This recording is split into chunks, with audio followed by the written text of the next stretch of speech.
Welcome to మెగానన్ TV of the record. సింగరేణిని తగులబెట్టండి, రైల్వే పట్టాలు కోసేయండి అంటూ బీఆర్ఎస్ నేత బాల్క సుమన్ చేసిన మిలిటెంట్ కామెంట్స్ ఇప్పుడు రాష్ట్ర వ్యాప్తంగా పెను సంచలనం సృష్టిస్తున్నాయి. అసలు తెలంగాణ భవన్లో ఏం జరిగింది? దీనిపై వస్తున్న పొలిటికల్ రియాక్షన్స్ ఏంటి? ప్రజా సమస్యలపై పోరాటాల పేరుతో ఏకంగా అరాచకానికి పిలుపునిస్తున్నారా? బాల్క సుమన్ చేసిన షాకింగ్ కామెంట్స్ వెనుక అసలు కథ ఏంటి?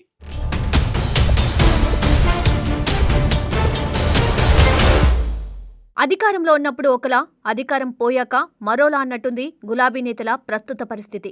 మొన్నటి వరకు ప్రెస్ మీట్లకే పరిమితమైన నేతలు ఇప్పుడు ఏకంగా క్షేత్రస్థాయిలో ఉధృతమైన పోరాటాలు చేయాలంటూ పిలుపునివ్వడం సంచలనంగా మారింది. అది కూడా సాధారణ నిరసనలు కాకుండా ఏకంగా మిలిటెంట్ తరహా కార్యకలాపాలు చేపట్టాలనడం తీవ్ర దుమారం రేపుతోంది. హైదరాబాద్ తెలంగాణ భవన్లో జరిగిన టీబీజీకేఎస్ రాష్ట్ర స్థాయి సమావేశంలో ఈ షాకింగ్ సీన్లు కనిపించాయి. సింగరేణి కార్మిక ఉద్యమానికి పూర్వ వైభవం తీసుకురావాలంటే సాధారణ ధర్నాలు, సమావేశాలు సరిపోవని మాజీ ఎమ్మెల్యే బాల్క సుమన్ వ్యాఖ్యానించారు. రాబోయే రోజుల్లో ఉధృతమైన చర్యలకు సిద్ధం కావాలంటూ ఆయన చేసిన కామెంట్స్ రాజకీయంగా కలకలం రేపుతున్నాయి. సింగరేణి ప్రాంతంలోని జీఎం ఆఫీసులు కాలబెట్టాలని ఆయన కార్యకర్తలకు పిలుపునిచ్చారు. ప్రజాస్వామ్యబద్ధంగా పోరాడాల్సిన నేతలే ఇలా హింసను ప్రేరేపించడం అందరినీ ఆశ్చర్యపరుస్తుంది. ఈ క్రమంలో అవసరమైతే జైలుకైనా వెళ్లొద్దామని వ్యాఖ్యానిస్తూ క్యాడర్లో జోష్ నింపే ప్రయత్నం చేశారు. ఈ వివాదాస్పద వ్యాఖ్యలు ఇప్పుడు రెండు తెలుగు రాష్ట్రాల రాజకీయాల్లో హాట్ టాపిక్గా మారాయి.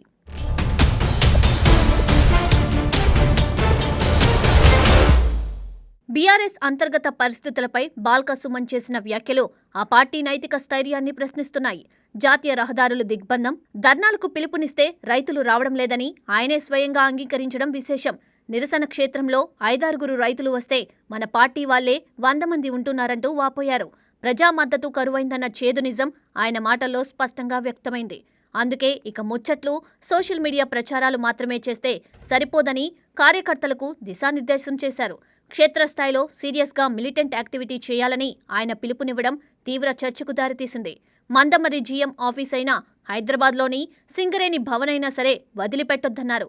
ప్రభుత్వ కార్యాలయాలను కాలబెట్టాలని, అక్కడ అంగడి చేయాలని తీవ్ర వ్యాఖ్యలు చేశారు. ఇలాంటి హింసాత్మక పిలుపుల ద్వారా పార్టీ ఉనికిని చాటుకోవాలని చూడడం గమనార్హం. ప్రస్తుతం బీఆర్ఎస్ చేపడుతున్న నిరసనలకు ప్రజల మద్దతు తగ్గిందని ఆయన మాటల ద్వారానే రుజువైంది.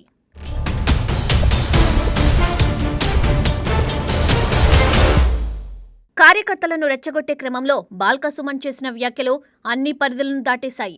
కేవలం ఆఫీసులు కాల్చేయడమే కాదు, అంతకంటే ఘోరమైన చర్యలకు పూనుకోవాలని పిలుపునిచ్చారు. రైల్ రోకో పేరుతో రైల్వే పట్టాలు కోయాలని కూడా కార్యకర్తలకు సూచించడం తీవ్ర వివాదాస్పదమైంది. వేలాది మంది ప్రయాణించే రైలు మార్గాలను ధ్వంసం చేయమనడం ప్రజాప్రతినిధిగా చేసిన వ్యక్తికి తగదనే విమర్శలు వస్తున్నాయి. చట్టాన్ని చేతుల్లోకి తీసుకుని ప్రజల ప్రాణాలతో చెలగాటమాడమనేలా ఆయన ధోరణి సాగింది. అవసరమైతే 3 నెలలు జైలుకైనా పోదామంటూ కార్యకర్తలను ఉసిగొల్పే ప్రయత్నం చేశారు. రాజకీయ ప్రయోజనాల కోసం ఇంతటి విధ్వంసానికి పిలుపునివ్వడం తీవ్ర ఆందోళన కలిగిస్తోంది. రైల్వే పట్టాలు కూడా కోసేయాలంటూ ఆయన చేసిన వ్యాఖ్యల తాలూకా వీడియో క్లిప్ ఇప్పుడు సోషల్ మీడియాలో తెగ వైరల్ అవుతోంది. ఈ వీడియో చూసిన సామాన్య ప్రజలు సైతం షాక్కి గురవుతున్నారు. ఒక బాధ్యతాయుతమైన లీడర్ నోటి నుండి ఇలాంటి మాటలు రావడంపై సర్వత్రా విస్మయం వ్యక్తమవుతోంది.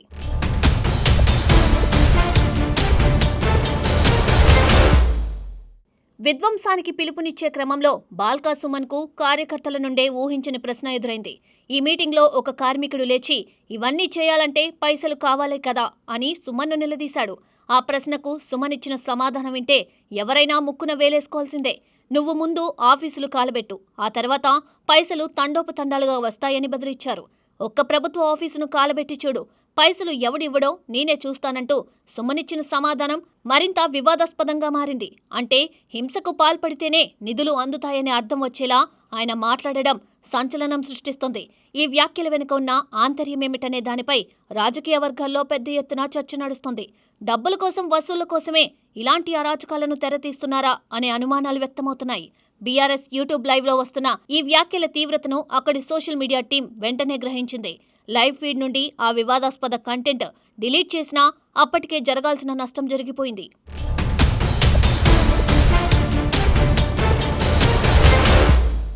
బాల్కా సుమన్ చేసిన ఈ వివాదాస్పద వ్యాఖ్యలపై అధికార కాంగ్రెస్ పార్టీ తీవ్ర స్థాయిలో మండిపడుతుంది.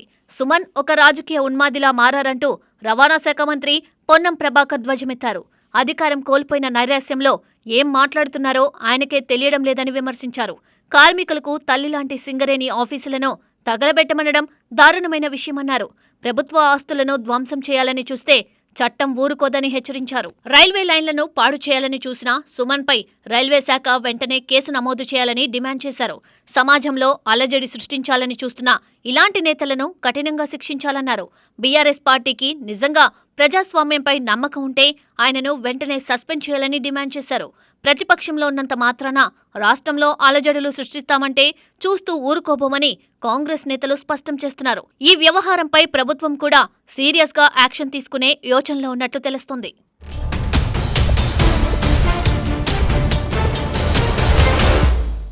మరోవైపు కేంద్ర మంత్రి బండి సంజయ్ సైతం సుమన్ వ్యాఖ్యలను తీవ్రంగా తప్పుపట్టారు. ఏ పార్టీ నేత అయినా ఇలాంటి విధ్వంసకర వ్యాఖ్యలు చేయడం ఎంతమాత్రం సరికాదన్నారు. రాజకీయాల్లో విమర్శలు, ప్రతివిమర్శలు సహజమే, కానీ ప్రభుత్వ ఆస్తులను తగలబెట్టమనడం నేరమని స్పష్టం చేశారు. అధికారం పోవడంతో బీఆర్ఎస్ నేతలు తీవ్ర నిరాశలో ఉన్నారని ఆయన ఎద్దేవా చేశారు. ప్రజల్లో మద్దతు కోల్పోయి ఉనికి కోసం ఇలాంటి అరాచక మార్గాలను ఎంచుకుంటున్నారని మండిపడ్డారు. పైసల వసూళ్ల కోసమే సింగరేణి ఆఫీసులు తగలబెట్టాలంటున్నారని బండి సంజయ్ తీవ్ర ఆరోపణలు చేశారు. కార్యకర్తలను తప్పుదోవ పట్టించి జైలుకు పంపాలని చూడడం దుర్మార్గమన్నారు. కేంద్ర ప్రభుత్వ పరిధిలోని రైల్వే ఆస్తులకు నష్టం కలిగిస్తామంటే ఊరుకునే ప్రసక్తే లేదని హెచ్చరించారు. శాంతి భద్రతలకు విఘాతం కలిగించేలా మాట్లాడిన సుమన్పై కఠిన చర్యలు తీసుకోవాలని డిమాండ్ చేశారు. బీజేపీ కూడా ఈ అంశాన్ని చాలా సీరియస్గా తీసుకుని చట్టపరమైన చర్యల కోసం ఒత్తిడి తెస్తోంది.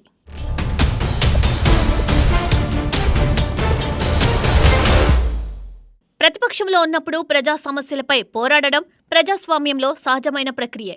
కానీ శాంతి భద్రతలకు విఘాతం కలిగించేలా ప్రభుత్వ ఆస్తులను, రైల్వే లైన్లను ధ్వంసం చేయాలంటూ ఒక మాజీ ప్రజాప్రతినిధి బహిరంగంగా పిలుపునివ్వడం ఎంతవరకు సమంజసమనే ప్రశ్నలు వ్యక్తమవుతున్నాయి.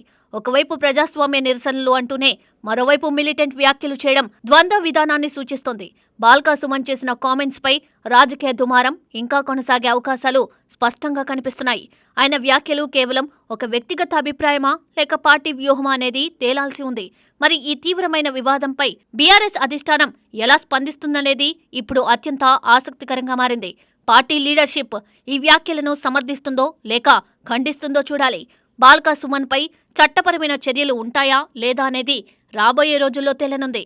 ఈ పొలిటికల్ హీట్ తెలంగాణ రాజకీయాలను ఎలాంటి మలుపు తిప్పుతుందో వేచి చూడాల్సిందే.